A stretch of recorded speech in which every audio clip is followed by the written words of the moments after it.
तो रूस और यूक्रेन वॉर का 64वां दिन आज है। आइए अब आपको डोनबास लिए चलते हैं। हमारी संवाददाता शिवांगी ठाकुर लगातार रिपोर्ट कर रही है ग्राउंड से, वॉर जोन से। रिपोर्ट डोनबास के एक बंकर की आपके सामने है, जहां पर सुरक्षा कारणों से इस जगह के बारे में हम बता नहीं सकते, क्योंकि ये बंकर यूक्रेनी सेना के लिए किसी अभेद्य सुरक्षा तंत्र से कम नहीं।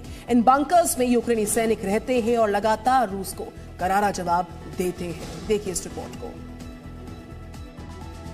रूसी सेना पर यूक्रेन की सेना जहां से हमला कर रही है, वो इलाका हम आपको दिखाने की कोशिश करेंगे। ये एक बंकर है और इसी बंकर में यहाँ पर यूक्रेन की सेना रहती है। देखिए आप सारा सामान यहाँ पर पड़ा हुआ है, क्योंकि इन सैनिकों को पता नहीं कि आखिर कितने दिन यहाँ रहना पड़ेगा। और ये जगह आप देखिए, मेरे जैसी लंबी लड़की आने में बहुत दिक्कत हुई मुझे यहाँ भीतर, और ये टॉर्च की सहायता से हम भीतर देखने की कोशिश करेंगे। तो देखिए ये एक बेड है, और कैमरा पर्सन चंद्रशेखर से मैं गुजारिश करूंगी कि वो अंदर आए और दिखाने की कोशिश करें।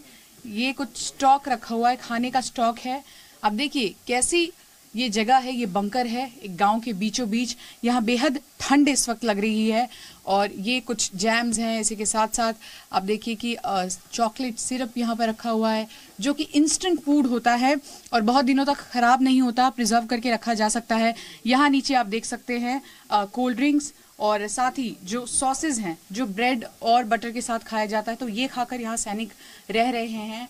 और ये एक लाइट है, जब बंकर में छिपने की बारी आती है और ऊपर लगातार बमबारी होती है, तो इस लाइट को जलाया जाता है। और इस तरह के दो तरह के आप देखिए टॉर्च है, एक छोटा एक बड़ा। जब छुपना होता है, जब यहाँ अंधेरा करना होता है, तो ये सब कुछ बंद होता है। इस टॉर्च की सहायता से ये भीतर आते हैं। और कपड़े आप देखिए, यहाँ पर एक बेड भी रखा हुआ है। अगर कोई सेना का जवान यहाँ अचानक घायल हो गया तो उसे यहाँ पर रखा जाता है। Sir, what is this? It's military equipment.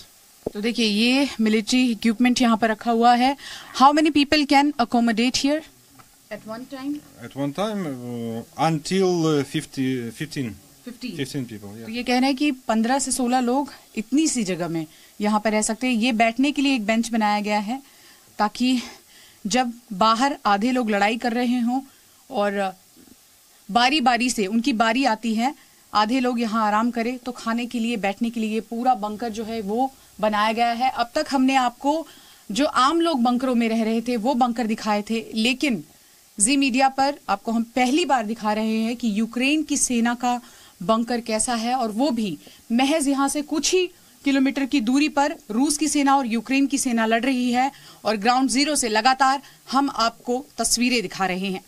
Camera person checker के साथ शिवांगी ठाकुर, जी मीडिया।